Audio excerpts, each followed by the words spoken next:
नमस्कार साथियों, स्वागत है आपका दृष्टि आईएएस के इन डेप्थ प्रोग्राम में। मेरा नाम है मनीष।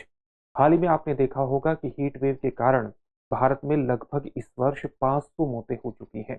इसके कारण अलग अलग राज्यों की ये डिमांड है, ये मांग है कि हीट वेव को अधिसूचित आपदा के अंतर्गत शामिल किया जाना चाहिए, ताकि वो स्टेट डिजास्टर रेस्पॉन्स फंड का इसके अंतर्गत प्रयोग कर सकें, इस समस्या के प्रबंधन के अंतर्गत प्रयोग कर सकें। वहीं केंद्र सरकार इसको एक अधिसूचित आपदा के रूप में मानने के लिए तैयार नहीं है। तो क्या है इसके कारण और किस तरह की व्यावहारिक कठिनाइयां हैं हीट वेव को अधिसूचित आपदा में शामिल करने के अंतर्गत, आज इन डेप्थ में समझने का प्रयास करेंगे। सबसे पहले देखते हैं कि इस टॉपिक के अंतर्गत हमारी चर्चा के सामान्य पक्ष क्या रहने वाले हैं। सबसे पहले हमने उस खबर को जान लिया है जिसके कारण ये पूरा टॉपिक चर्चा में है। इसको थोड़ा सा और विस्तार में जानने का प्रयास करेंगे। इसके बाद देखेंगे कि अधिसूचित आपदा की श्रेणी में किस किस को रखा गया है और ये श्रेणी है क्या, अधिसूचित आपदा वस्तुतः है क्या, हीट वेव इसके अंतर्गत शामिल क्यों नहीं की गई है हीट वेव की आपदा को। साथ ही जानेंगे कि केंद्र सरकार जिन दो मुख्य कारणों की वजह से हीट वेव को अधिसूचित आपदा में स्वीकार नहीं कर रही है, उन दोनों कारणों को देखेंगे। इसमें एक कारण है वित्त आयोग की अनिच्छा और दूसरा है कुछ व्यावहारिक कठिनाइयां। इन पक्षों को जानने के बाद आपके लिए एक अभ्यास प्रश्न होगा जिसका उत्तर आपको कमेंट बॉक्स में कमेंट करके देना होगा। ये जो पूरा विषय है यूपीएससी की मुख्य परीक्षा के सामान्य अध्ययन प्रश्न पत्र 3 से जुड़ेगा। उसके पर्यावरण जैसे खंडों से जोड़ करके आप इसे देख सकते हैं और साथ ही डिजास्टर मैनेजमेंट, आपदा प्रबंधन जैसे खंडों से जोड़ करके भी आप इसे देख सकते हैं। हम आगे बढ़े इससे पहले आप हमारे चैनल को सब्सक्राइब जरूर करिए और बेल आइकन दबाइए ताकि हमारे सभी प्रोग्राम का नोटिफिकेशन आपको मिल सके, उन प्रोग्राम से आप जुड़ सके। साथ ही इन सभी प्रोग्राम की पीडीएफ फाइल आपको इन डेप्थ दृष्टि आईएएस के टेलीग्राम चैनल पर उपलब्ध कराई जा रही है। डिस्क्रिप्शन में दिए गए लिंक पर जाकर के आप पीडीएफ फाइल डाउनलोड कर सकते हैं।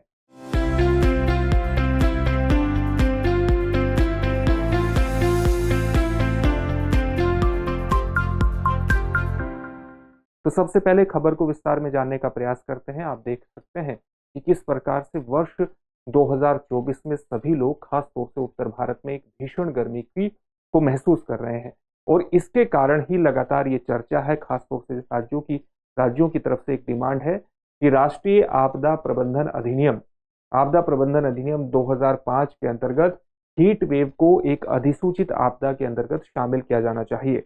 अगर हीट वेव को एक अधिसूचित आपदा के अंतर्गत शामिल किया जाता है तो राज्यों को अलग अलग तरह की मदद मिल सकती है।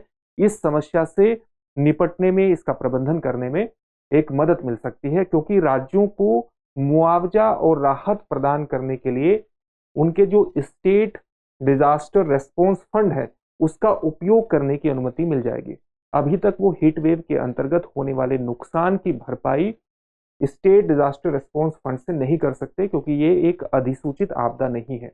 अगर अधिसूचित आपदा हो जाती है तो इस फंड का प्रयोग ये कर सकते हैं। साथ ही हीट वेव के प्रभाव को प्रबंधित करने के लिए कई अन्य गतिविधियों की शुरुआत भी कर सकते हैं, जिसके अंतर्गत उन्हें अपने अन्य धन का प्रयोग करना पड़ता है और वो स्टेट डिजास्टर रिस्पॉन्स फंड का इस्तेमाल नहीं कर सकते। तो राज्यों को इन गतिविधियों के लिए भी स्वयं के धन का प्रयोग करना पड़ता है।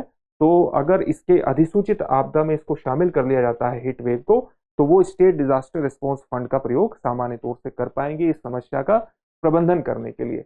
अधिसूचित आपदा के बारे में जान लेते हैं। आप जानते हैं कि ओडिशा साइक्लोन सुपर साइक्लोन जो 1999 में आया था और 2004 में जो बहुत बड़ी सुनामी आई थी, उसके बाद भारत ने अलग अलग तरह की आपदाओं से निपटने के लिए एक आपदा प्रबंधन अधिनियम 2005 लेकर के आई थी।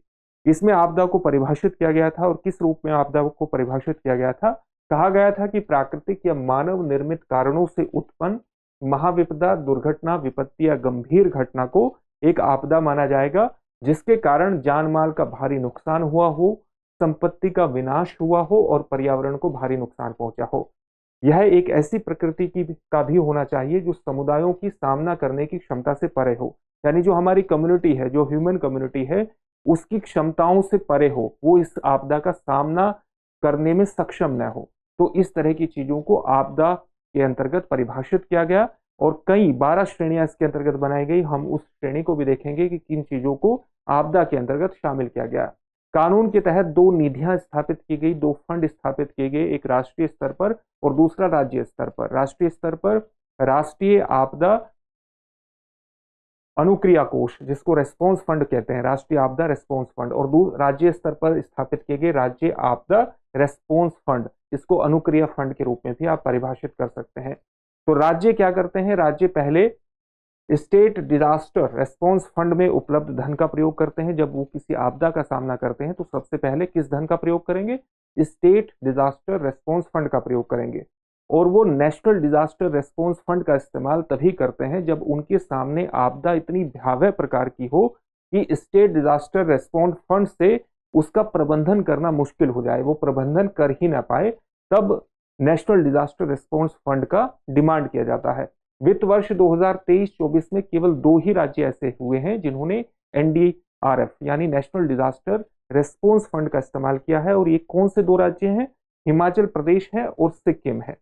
तो एसडीआरएफ का जो पूरा पैसा है वो एनडीआरएफ का नेशनल डिजास्टर रिस्पॉन्स फंड का पूरा पैसा केंद्र सरकार द्वारा आता है, और जो एसडीआरएफ है जो स्टेट डिजास्टर रिस्पॉन्स फंड है उसका 25% पैसा केंद्र सरकार से राज्यों से आता है और बाकी पैसा केंद्र सरकार से आता है, यानी 75% इसमें भी योगदान केंद्र सरकार का रहता है। लेकिन जब हम विशेष राज्यों की बात करते हैं, विशेष श्रेणी के राज्यों की बात करते हैं, तो वहां पर स्टेट डिजास्टर रेस्पॉन्स फंड का केवल 10% ही राज्यों की तरफ से आता है और 90% हिस्सा केंद्र सरकार की तरफ से आता है। विशेष श्रेणी के राज्यों में जो हिमालयन राज्य हैं जैसे जम्मू एंड कश्मीर है, उत्तराखंड है, हिमाचल प्रदेश है और उत्तर पूर्वी जो स्टेट है हमारे, वो इस विशेष राज्यों की श्रेणी में के अंतर्गत आ जाते हैं। तो इस प्रकार से ये एक प्रबंधन किया गया है।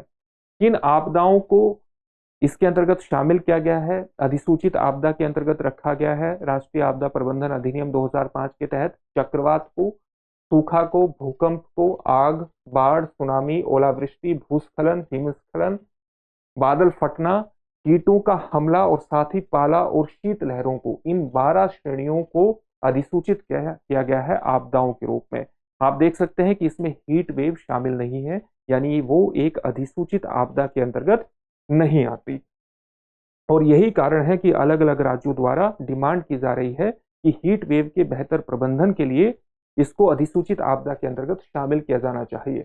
जब 2005 में, तो अधिसूचित आपदा के अंतर्गत इसको शामिल क्यों नहीं किया गया है, इसके कारण को समझ लेते हैं। जब 2005 में आपदा प्रबंधन अधिनियम आया था, अस्तित्व में आया था, तो हीट वेव को आपदा के रूप में नहीं देखा गया था, क्योंकि ये गर्मी के दौरान एक सामान्य घटना है। हीट वेव की जो घटना है गर्मियों के दौरान एक सामान्य घटना है और कोई असामान्य अनयूजुअल मौसम की घटना के रूप में इसको परिभाषित नहीं किया जाता। लेकिन पिछले 15 वर्षों में हमने देखा है कि हीट वेव की जो आवृत्ति है, जो उसकी फ्रीक्वेंसी है, जो इसकी इंटेंसिटी है, उसमें बहुत ज्यादा वृद्धि हुई है और इस वृद्धि के कारण जान माल का नुकसान भी हुआ है। और अपने आप में ये एक पर्यावरण आपदा को तो रिफ्लेक्ट करती है, उसका तो प्रतिबिंब है ही। तो आर्थिक गतिविधियों में हाल ही में बदलाव भी पिछले 15 वर्षों में बहुत हुआ है। 15-20 वर्षों में जिस प्रकार से हमारी अर्थव्यवस्था में खुलापन आया है, तो आर्थिक गतिविधियों में आपने देखा होगा सबसे बड़ा बदलाव ये हुआ है कि व्यक्तियों को कामकाज के लिए, आजीविका के लिए बाहरी क्षेत्र में घर से बाहर जाना पड़ता है, और इसके कारण जब उन्हें घर से बाहर जाना पड़ता है तो उन्हें हीट स्ट्रोक का, हीट वेव के दौरान हीट स्ट्रोक का खतरा रहता है। हीट स्ट्रोक को किस तरह से परिभाषित करते हैं, जब हमारी बॉडी का तापमान 40 डिग्री सेल्सियस या 104 फ़ारेनहाइट तक पहुंच जाए या उससे ज्यादा हो जाए, तो हम उस स्थिति को हीट स्ट्रोक के रूप में परिभाषित करते हैं।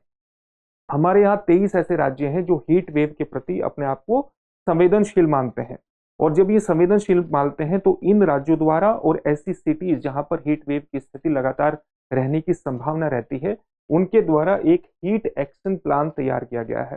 हीट एक्शन प्लान के दौरान सामान्यतः किन चीजों को शामिल किया जाता है, जैसे छायादार स्थानों का निर्माण किया जाता है, सार्वजनिक स्थानों पर ठंडे पानी की उपलब्धता को सुनिश्चित किया जाता है।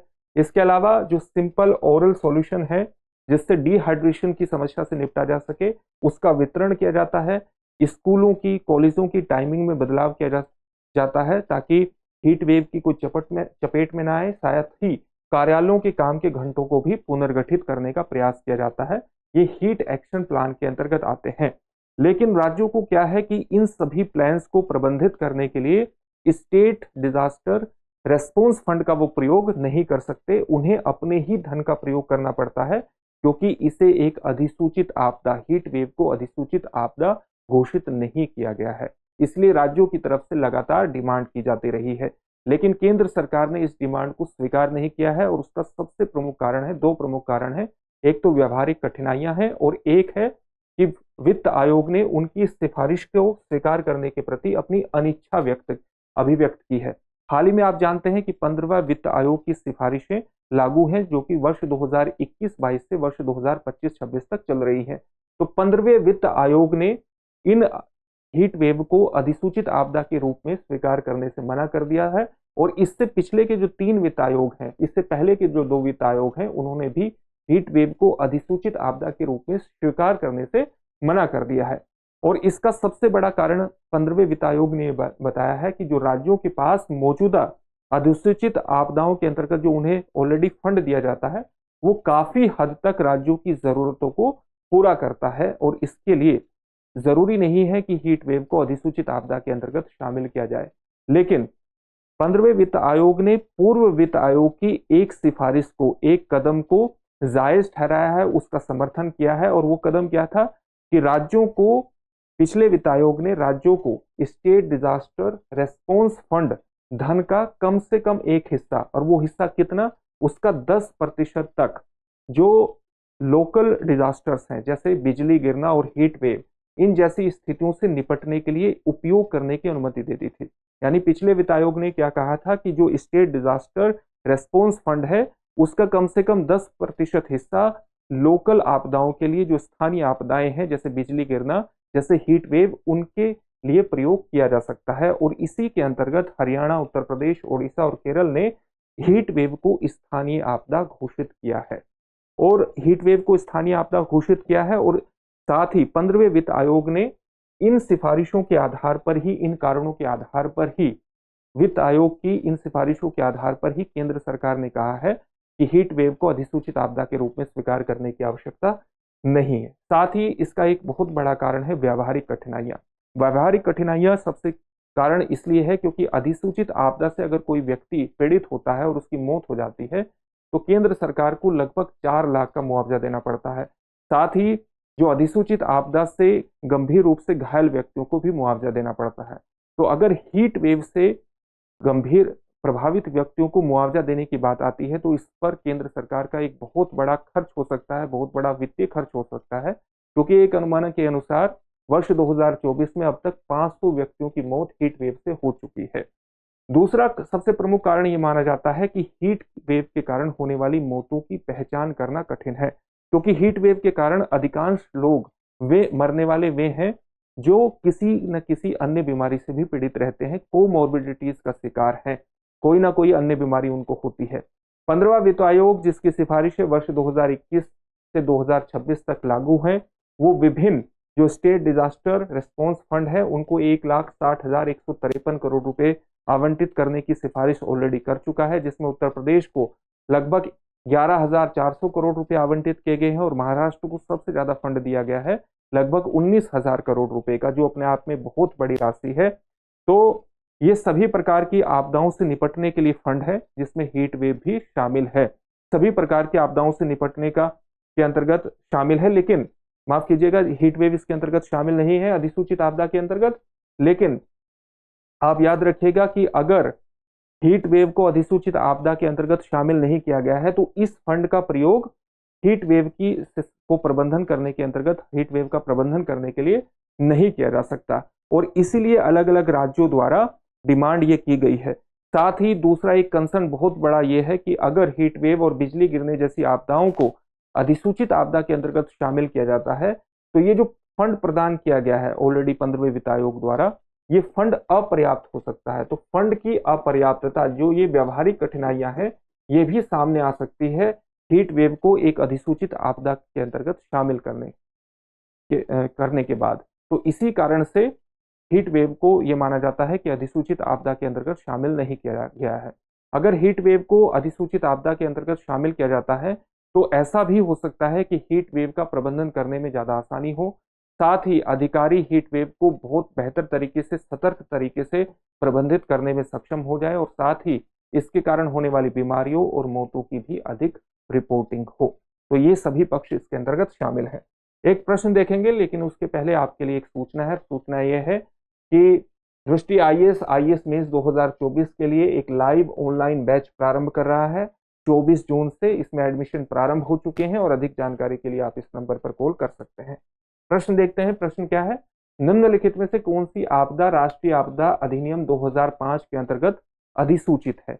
आपके ऑप्शंस हैं चक्रवात, हीट वेव, कीट हमला। डी ऑप्शन है ए और सी दोनों। इस प्रश्न का उत्तर आप हमें कमेंट बॉक्स में कमेंट करके जरूर दीजिए। फिर से एक नए सेशन में आपसे मुलाकात होगी। धन्यवाद।